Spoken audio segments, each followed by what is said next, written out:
So hi, welcome to Good Noise Podcast. You're here with No Lungs. We're gonna ask them some questions today. I'm gonna start. What inspired you to start the band, and what does the band name mean?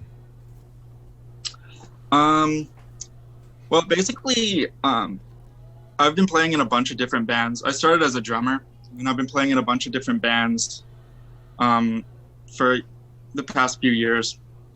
And during one of those bands, we were taking a lot of long breaks. Not like breaking up or anything, but just life would get in the way, and we'd just be taking breaks. So to keep myself occupied, I would just get on my computer and start to make my own music. Trying to learn guitar, tried to learn bass and all that stuff, and just decided like I'll just do it all myself instead of waiting for other people to kind of come back to it. Yeah. So I did that for a few years, and then with the most recent band, it was pretty much the same thing where we would be taking a long break, and I'd start to make all this music, but I wouldn't really put it anywhere because I hated the way that my voice sounded. So I'd make it, I would probably put it on a private link for a day. And then the next day I'd go up and be like, yeah, this is embarrassing. And I'd like just delete it immediately. Oh. Yeah. It's tough getting used to like new things and all that. But the most recent one, I decided I wasn't going to do that. And I made No Lungs basically at first it was kind of like a side project while my other band was taking a break, and I made the name because I wanted it to kind of appear like a band, because there was no way that I was going to make a project and just call it like the Austin Cooper Experience or anything like that. Like I was like, this is going to sound really weird and lame if I just use my name, especially if I suck, because then they're going to be like, yeah, well, that Austin Cooper guy fucking sucks. Can I cuss on this? Yeah, of course. Yeah. That Austin Cooper guy sucks. But so I was like, at least if I use a name, if this thing really does crash and burn, I could at least get out of it and still like be me. Yeah, it was definitely like a Foo Fighters move, because like that first Foo Fighters album, Dave Grohl just recorded everything, and he just used the band name to make him think there was a band. But I pretty much chose the name because it was number one.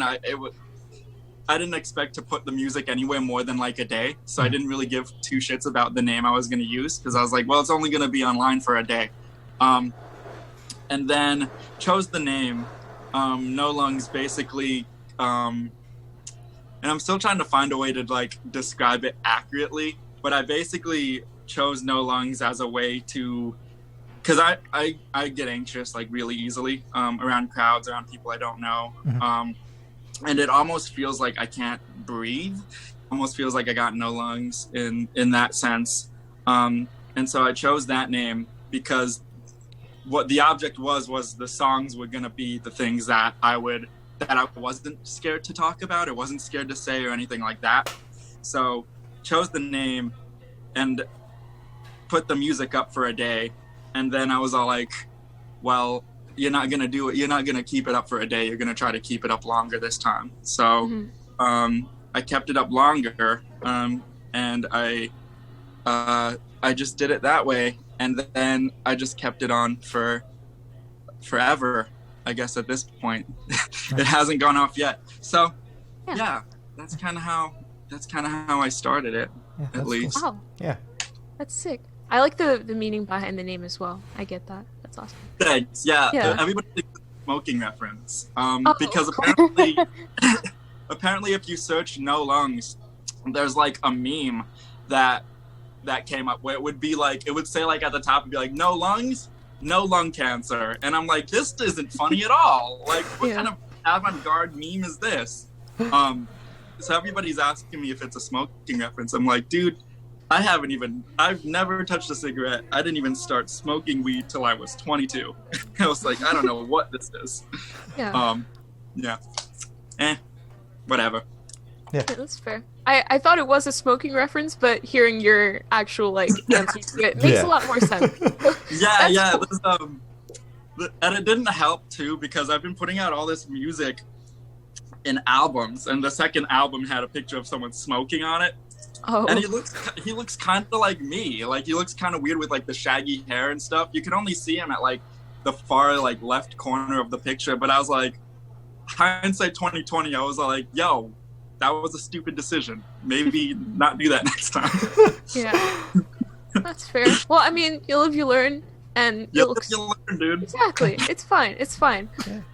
So you spoke about you like basically doing all of the music, like writing and doing the drums and guitar, everything. Everything. What is that process like? Can you tell us about that, like the writing process of it?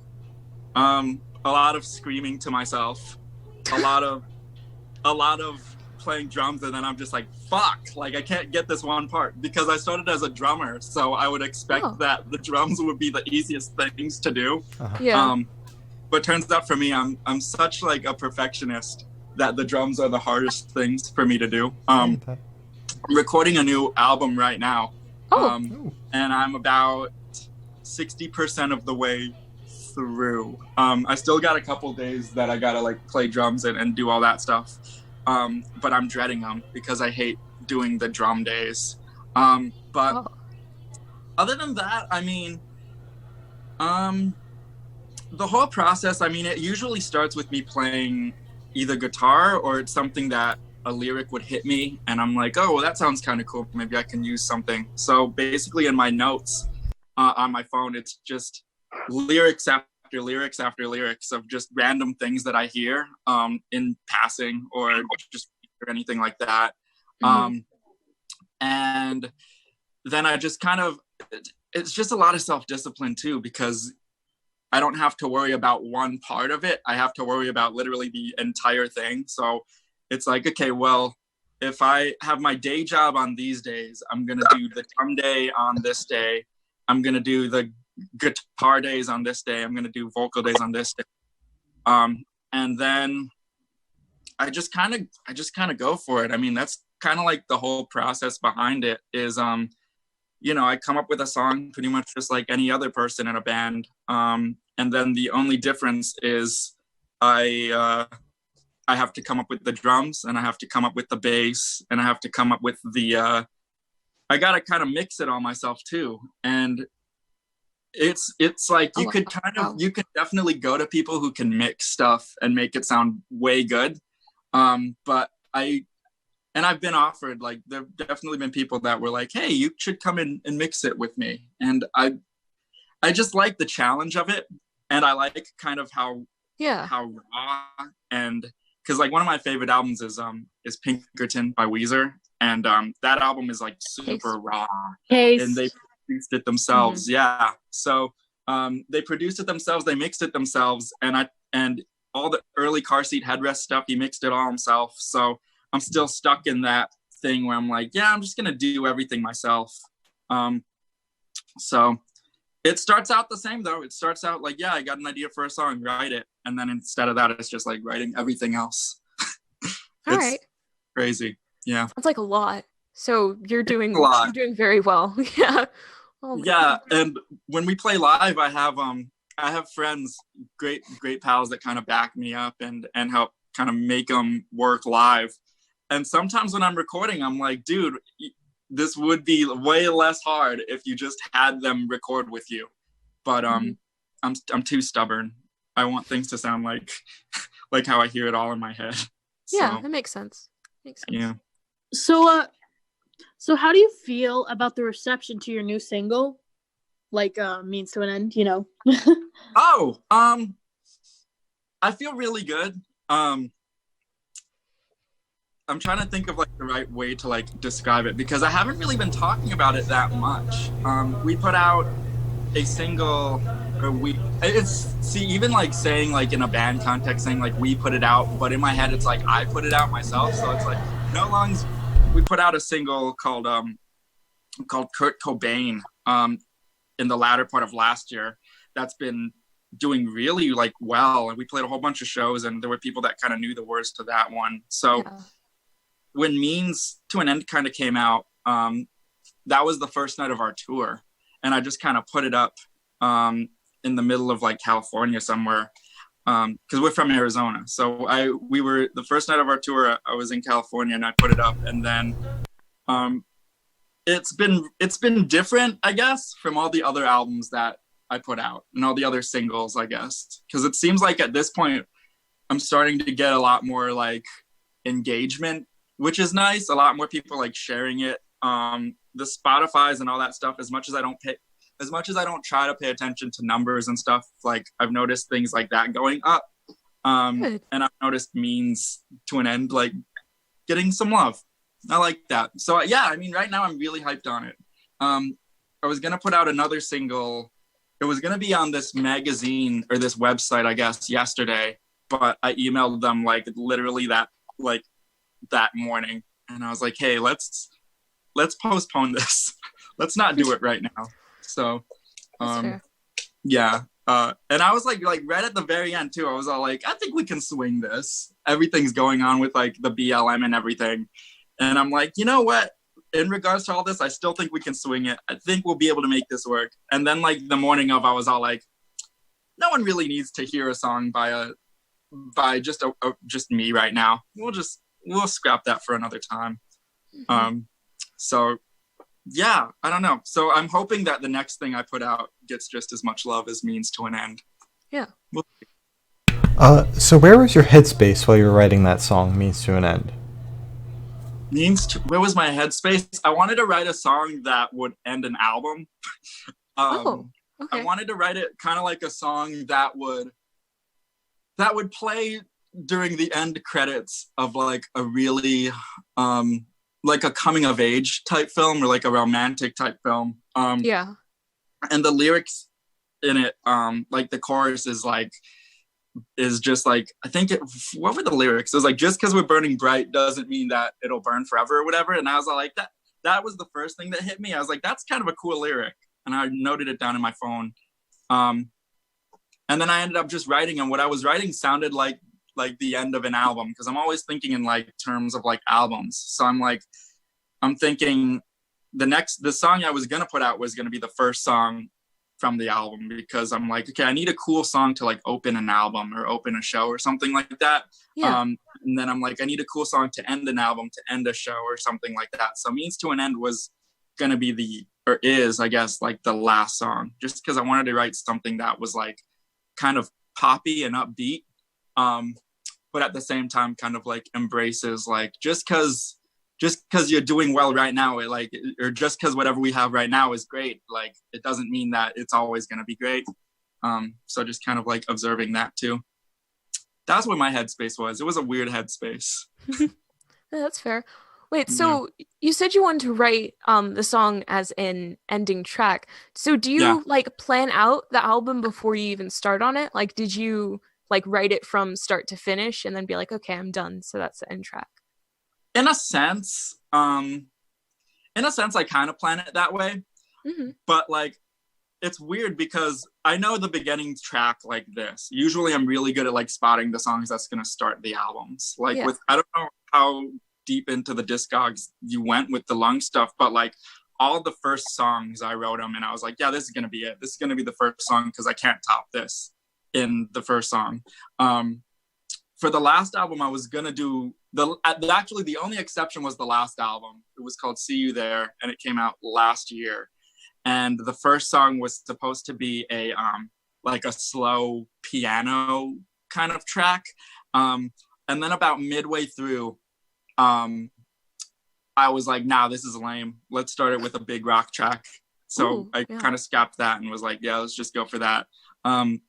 And then the last song on that album too, I was all like, well, this song sounds like a good end track. This is going to be the end track. I can't top it in that sense. So put it out like that. But when I wrote, especially when I wrote Means to an End, I knew I wanted to make an album in the future. Like I was like, if I ever put out an album, another one, like this is going to be the end track to it. But in that time, in that moment, I didn't expect to put out an album this year at all. So I was just like, yeah, whenever I put out an album, this is going to be the last track, because I don't think I'm going to be able to top this as far as like a last track. And so far I haven't really been able to get to that ending moment.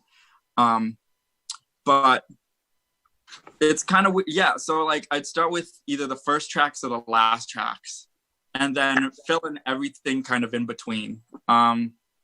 That's usually where it kind of goes. But if there's a sense when I'm writing it that one song kind of sticks out a little more, and I'm like, this will actually be a cool first track, then I just switch it. I don't really mind that often. But yeah, exactly. It's your album. You should be able to like do whatever you want, switch out whatever, whenever, man. Especially in this time where you have people like Kanye West or like Car Seat Headrest like going in and being able to like edit things in their albums that are already on like Spotify and stuff like that. Mm-hmm. It's like, it's kind of like you kind of get to do whatever you want at this point, which is nice. Awesome. Yeah. But yeah, that's kind of how it goes. It's weird. I mean, it works. It works. It's been working so far. Exactly. It's good. So, because we're all stuck in quarantine, what bands have you been listening to pass the time? Oh, a lot of No Lungs. No, I'm just kidding. It's a lot of. I've been listening to a lot of Sore Eyes. That's one of my friends. His name's Sam. He plays in this band called Sore Eyes, and he just put out an EP, a little acoustic EP. It's been awesome. I've been listening to a lot of the new Car Seat Headrest album that just came out. I'm getting started on like a vinyl collection. Ooh. And so I'm going back and getting all of these old records that I love, but I've never really been able to like listen to on vinyl just because I didn't like vinyl. I just never wanted to like have to get up in the middle of it and like flip it over and stuff like that. Yeah, that's the annoying part. I hated it. Yeah, I was like telling everyone, I'm like, guys, I'm just gonna stick with CDs because like I don't want to have to get up from my mood and flip the vinyl. But exactly. Yeah. I'm gonna do it. But I don't know what happened. I ended up just getting into it one day. So I've been getting all of these records that I've loved for years on vinyl and like revisiting them. So I've been listening to a lot of what do I have back there? A lot of like the Nada Surf, Weezer, and Nirvana. Nevermind. I got Nevermind on silver vinyl. And so I've been jamming that, some of the oldies like that, things that I've loved for a long time, just on vinyl. It sounds a little different. I'll give them that. Mm-hmm. You have good taste. Just to put that out there.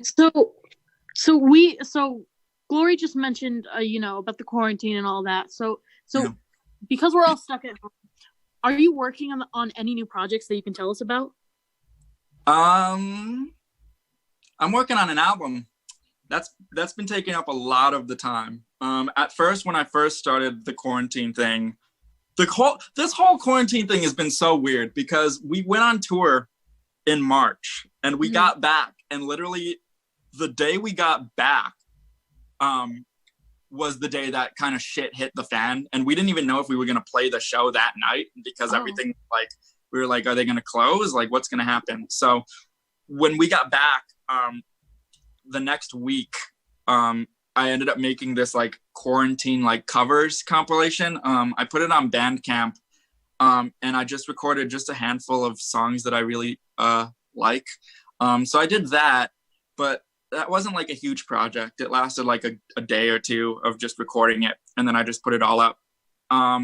But yeah, I mean, after that, I was like, I'm just gonna record an album, and I'm gonna see how that works out. So that's what I've been doing in this quarantine, is just a lot of recording.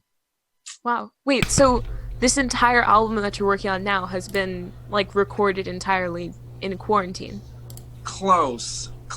There's 2 songs that haven't been recorded in quarantine. Kurt Cobain and Means to an End. I'm putting them on, remixing them so they sound nice and fresh. Yeah. And but those weren't recorded in quarantine. Everything else, though, from what it looks like right now, everything else is pretty much going to be recorded in quarantine. Wow, and it's not that's cool. Yeah, it's not like a quarantine album though. Like, it's not like I was sitting in quarantine like I want to write about the hardships of being stuck inside. Yeah. It was just, this is just such a good time to do it, instead of just sitting on my ass staring at the ceiling. So I felt that. Yeah. Awesome. So when you're playing live, what are your top 3 songs to perform live? It changes a lot of the time because, especially because we just went on our first tour, and what I noticed is that people's tastes in certain cities can be dramatically different. So a lot of the times my favorite song is like the favorite song that I realized after the fact, because I'm just trying to see how people are taking it. If that makes any sense. Yeah, I like get it. So like we play this one song, Kurt Cobain, which I kept going back to it just because it's been doing pretty well, and so we played in Arizona, and everybody would be pretty kind to it. We played in California, and everybody would be pretty kind to it. We played it in, where did we play it in where people were just like, what the fuck is this song? I think we played it in Utah. No, God, Utah. Maybe it was like Fort Collins or something like that, Colorado. Oh, okay. We played it, and it just didn't vibe too well. It was just like everybody was just kind of sitting there like this, like, okay, that's okay. That's I guess that's fine. Yeah.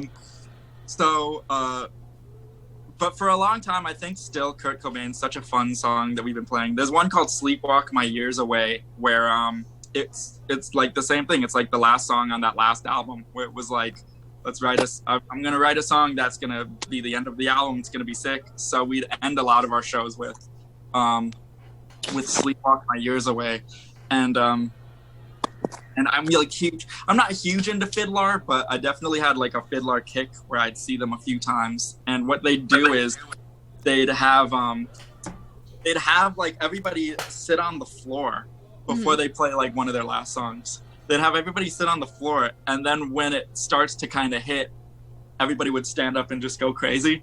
Yeah. So the nights where that works out, it's one of my favorite songs to play. The nights where it doesn't work out, it's one of the songs I despise playing. Yeah. So it just goes like that. In California, it worked out really nice, where everybody would sit down. But this was still when like the COVID thing was kind of like, it wasn't like as big of like a pandemic now, but it was still something like, do I really want to just be like just sitting on this floor? Like, what are we gonna do with this? But like that worked out well. So I guess I'd say Kurt Cobain is one. Sleepwalk My Years Away is another song I like playing. And then my third song I like playing live would probably be a song called, there's one called New Devil that we play a lot. That's pretty sick. I like playing that one too. It's got kind of like a cool spoken word for the verses type thing, kind of like Nada Surf. I listen to a lot of Nada Surf. So you keep on talking about this tour. Can you tell us anything about it, like what that experience was like, since you said it was your first like tour? Yeah, it was fucking weird. Nice. That's it. No, yeah, I mean, we literally, when we first started planning the tour, it wouldn't have happened because we were going to plan it for the week of the quarantine thing. Everything would have gone down and everything would have canceled on us. Yeah. But there was this festival in Oakland called Twin Shrieks that that one of my friends was kind of putting together. And it was around that same time I hit him up. I was like, hey, do you guys have any contacts for Oakland? Because we're trying to go on tour. And he's like, well, I'm doing this festival if you guys want to play it, but it's the week before you're planning to go. Mm-hmm. And I was like, I don't know if we'll be able to swing that. I'm going to check with everyone else. And everybody was like, oh, yeah, we're good with that. So we're like, okay, we'll push it back a week. Let's rock and roll. So we formed this whole tour around that festival. It was cool getting out, man. Like, it was cool getting out of Arizona and playing shows to people that were just different, but at the same time, like, you still had that kind of common thread where it's like everybody's here to rock out and hopefully have a good time and stuff. Yeah. Some shows were great, but as for any act that doesn't have a huge following anywhere, there were definitely some shows that we played to like 5 people. Yeah. That was, like, in my sense, like, I totally expected it. Mm-hmm. Because it was more about like the experience. Yeah. I've noticed that when I'm telling friends about it, I'm not telling them too much about the shows. I'm telling them more about the experiences, like seeing the Golden Gate Bridge for the first time, or sleeping on a floor in Reno, Nevada, on the way to go to Salt Lake City, like things like that. That's like, oh, like it's cool. It was a cool experience, man. And I wish it lasted longer. But at the same time, like, even if I wish it lasted longer, it wouldn't have with the whole quarantine. thing and everything that went down. But we were playing in we played in Tempe here in Arizona for the first night, and then we played in Tucson the next night, which is about 2 hours away. And for these two shows, I was like, when you're playing shows too, like, I don't know if you guys are in bands or anything like that, or like, but you might be able to like relate to when you're doing something cool. You have this like adrenaline, and it's like it kind of overpowers you, and you're like, this is sick. And so I remember like we'd always be rocking out, and I'd always do something at the end of the set that I would regret later. So like in Tempe, I got on my amp and I just dived back into the drum set, and we broke 2 of the cymbal stands like that night. God. We were like, yeah, we gotta fix these cymbal stands. So, but in Tucson, it wasn't like in Tucson. We were playing this bar, and we were playing the second floor, which was weird. I don't think I've ever played on the second story of anywhere. Actually, I remember one time that I played on the second story of somewhere. But we were basically playing this bar on the second story. And at the end of the set, I walked over by the stairs. And I just, at the last note, I went back. I fell down the stairs. Oh. And, they were like steel stairs, too. Like they were like steel stairs or aluminum or something. I don't really even know. They were like metal. Oh God.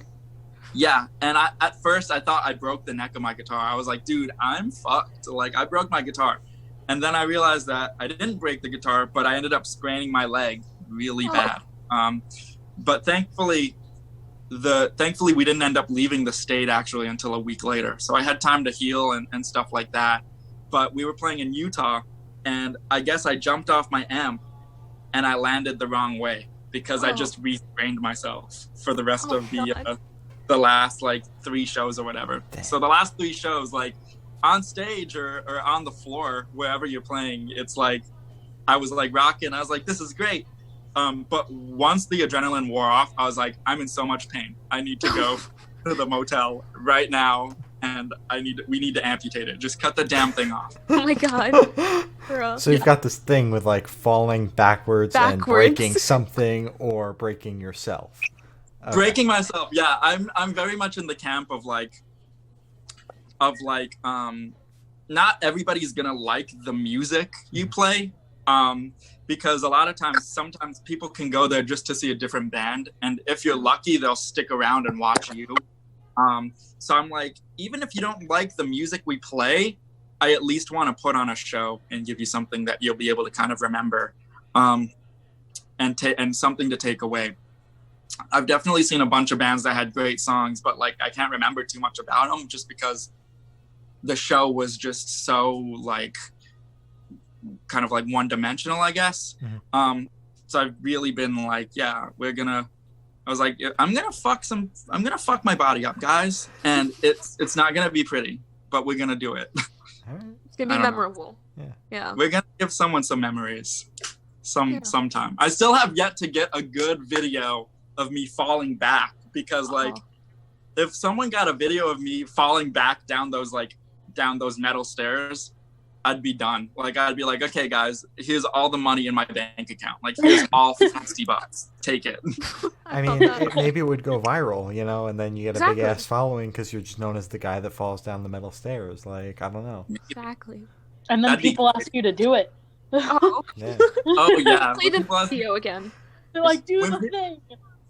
Dude, honestly, like, there was a short point in time where I really wanted that. Like, and it wasn't like falling down the stairs thing, but it was like, I have this weird, it's not like I wouldn't call it a talent. I'd call it like a very loose talent where I'm able to like throw up, like just whenever I feel like it. Like just throw up on command. Oh. And, yeah, so it looks like, no, I'm just kidding. But, I was going to ask you to do it. Go for it. Okay. So basically, I take a sip of the water, and it looks like this. But I would do that, like, to people that I don't even, like, know. So one of my best friends, Andrew Lara, one of the first times we were actually starting to become close to each other, we were walking out of a Walmart, and I just defecated. Like, I just threw up on command. Wow. I didn't defecate. I threw up on command. And he looked over at me and he was just like, what do you just do? And then I just do this thing where I ignore it. And I'd be like, what are you talking about, man? I don't know what you're talking about. He'd be like, look at that. I'm like, that's not mine. I don't know whose that is. That's not mine. But God. I don't know where that came from. yeah, I was like, what is that? You gonna lick that shit? What are you talking? Why are you trying to? But then I got to the point where I was posting a lot of that on the lungs, like the gram. Like there'd be videos where I'm like, guys, I did it. I lost my virginity. I'm 24 years old. I just did it. And I walk up to the toilet and I puke my brains out. And then they're like, what the fuck? And then I guess that would be like, I think the caption for that was like, it was like, is this supposed to happen every time? And then everybody was like, what the fuck is that? And there'd be somewhere I'm like, all right, guys, I'm doing a food review, Buffalo Wild Wings. And then I just throw up. And they'd be like, dude, why do you keep doing this? So there was a short stint where people would, at the shows that I would play, like ask me to do it. And I did it, and I did it like once or twice. I'm like, yeah, I'm gonna do this. But I realized very quickly that the more I do it in front of people, the more friends I lose. So I'm like, we're gonna Small stop price doing to pay. Yeah, right. I could be alone. I've been alone for 24 years, as long as I can make someone laugh. But I get that. yeah, that was fun. That was a good time. Because it's like, what do you do? What are you trying to do? Are you trying to call me on my bluff? Like, it's not CGI. Like, this is real shit. I'm gonna show it to you. And then I do it, and they're like, why the fuck did you do that? They'd be I'm like, put it back. What? You asked for it. Like, Put it back. Just pick it all up, put it back in. I'll forget it ever happened. Oh God. That's so gross. That is so gross. I'm sorry. You That's just so like a that visual. Oh I'm gonna God. put it on my OnlyFans when I realize that. Oh. the music thing You is know, working somebody out. will probably like that. I'm Vomit just- King OnlyFans. You can make a ton of money Gerard off Way that. looking at you. I want to make OnlyFans where I'm making OnlyFans. Sorry. I'm just like replaying it in my head, like the thought of me having an OnlyFans where like at the end of it I just like throw up. And it's like I want to, oh my God, I'll like throw up and then I'll like shuffle toward the camera and like shake and I'll just turn it off. And it'll be like, what the fuck just happened at like the end of every video. Oh my But God. then the videos that don't have it, because I feel like you got to give like variety on that stuff. Yeah. The things that don't have it, it's just gonna be me begging for money. Like it's gonna be like me, like, hey, please, I'm struggling out here, guys. I'm really, Exactly. I need some money right now. Please And don't. then Exactly. Tip. You know, that works out. Yeah. Please donate. Like fully closed. I'm like, please, guys, donate to me. Give me money. I need money, guys. I need money, please. Exactly. Please. This life Off isn't the time. easy. I will vomit the money up if you donate money. Yes, I will only vomit up $100 bills. God. Make a smoothie out of it. No, we are not going Oh my there. God. Vomit Oh my smoothie. God. Yum There yum. was a point where I was talking about the money, not the vomit. Oh. oh, well, why not both? You put money in this. And No. I'm not just gonna drink straight money because that's gonna be hard going down my throat. Yeah. Like I need Yeah. something that can kind of moisten it. Hot. Yeah. Only for you, baby. But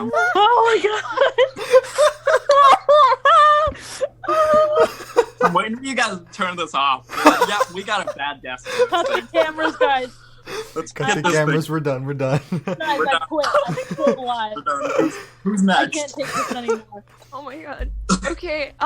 So going back to our questions and away from the vomit talk, which I love so much. We'll pick this up after the interview. You don't have to. Where do you see the project in the next 5 years? Where do I see it in the next 5 years? Lots The of next vomit. 5 years. Vomit merch. Going down the drain? No, I don't know. 5 years. I don't know, man. Like, I always said if I wasn't famous by 28, if I wasn't famous by my music by 28, it was going to be by my sex tapes. So I got about 4 years to go. So hopefully in those 4 years, I can become an international superstar and tour with Kiss. But if not, if not, I mean, I guess I'm done. I don't know. I guess we'll find out. All right. Well, you better get famous. I hope. Fingers crossed. Yeah. Okay. So obviously, the music related questions we don't like. We always get off topic. All right. So let's be off topic. Okay. Let's So go. if you were on death row, please don't mention throw up anywhere in this question. Well, Oh. no. So if you were on death row, what would your last meal be and why? Also, please pick a drink. Please pick a drink. It'd be Nothing related to throw up. Please. I'm not as into throw up as in making it sound. I If swear. you say the Bro, throw you up just had like a smoothie as 10-minute drink, conversation about throw up. If you say the smoothie as a drink, I will quit this podcast right here. I'm not gonna say this. No. But can we make it into like a sun? No, I'm just kidding. I don't know, man. I think A milkshake. my last meal would probably be. See, like part of me wants to say In-N-Out just because it's like, oh yeah, let's get some In-N-Out. But like, I don't know if that's gonna sit well. Well, So I I think mean- I don't know, man. I think I'm gonna say In-N-Out. Either In-N-Out or like some really good there's some really good Chinese food, like sesame chicken. I would go for it. And then I'd have a Coke with it because I drink Coca-Cola like it's water, and it'd be really good to have that too. So Okay. I think that. Would it be regular Coke or would it be cherry Coke? Oh, it depends how I feel when they ask me. Like if I'm feeling kind of spicy, I'll be like, "Hey guys, let's do this. Give me some cherry Coke." Like Yeah, if I'm yeah, gonna yeah. go out, I'm gonna go out. Give me some cherry Coke. But if I'm feeling like kind of down in the dumps, I'm like, man, this is gonna be a bad day for me. Let's just get a regular Coke. Let's get it over with. Oh, really? No Yeah, way. I yeah, never would yeah. have guessed. Death day, Yeah. bad day. Bad day. We gotta turn on "Bad Day" by Daniel Powder, and let's just go. Let's just do this, Okay. Let's guys. just do it. Go with it. So if you could live in one fictional world for a week, where would you live? Oh, New Jersey. No, I'm just Yeah, kidding. New Jersey doesn't exist. As someone who lives there, it doesn't I exist. thought Ohio didn't exist. Half the map Oh, doesn't God. exist. If I could live in a fictional place, Australia. Australia. Yeah, I don't know. man. Canberra. Yeah, that doesn't exist. Australia doesn't exist. I think I don't know, man, because I don't really know that many like fictional places. I don't know. I'm very much. I like living in real places where I can track them on a map in case I get lost. So, I don't know. I honestly have no idea. Maybe Canada. I'll just say I'll say Ontario, Canada. Ontario. Canada. I mean, you could live in like Dora's world because she has like a map for like everywhere she goes. Oh my God! Like- Okay, you just opened up a whole new world for me. Exactly. See, I would live in A lot of places have maps. I know, but Dora's like Harry known for her Potter? map. Harry Potter has a map. I mean, I'm half the of map. Harry Potter the is. map. But that was introduced in like the third book. Yeah, I ain't You're living in looking no at the place that Marauders introduces map? maps in the Yeah. third book. That doesn't count. That's just in Hogwarts. Exactly. So where else does he have a map? Harry Potter is in the real world. Harry Potter's in the real world? I'm Yes, gonna they're go in there. England. Oh yeah, you're right, huh? But is shady England here. real? But it's like a fictional, like. I've never seen England with my own eyes. Yeah, I don't think No, England exists. If I haven't been there, it doesn't Hogwarts is exist. I've never Hogwarts been is there hidden. before. So I It's don't in have two England. friends from England. No, I think I'd honestly choose I don't know. I would probably choose, and this is gonna sound weird, but I'd probably choose whatever world they're in Toy Story. I'd probably choose. Oh, Only yeah, because having a toy that would talk to me, like I'd be like, dude, well then again, shit, I'm a human. So Yeah. it wouldn't even talk to me. you could You be know a what? toy. This is hurting my head. I could be this is hurting my head. I don't know what to do. Next question. So Canada is your final answer. Ontario, Canada. Yeah. Ontario, Canada.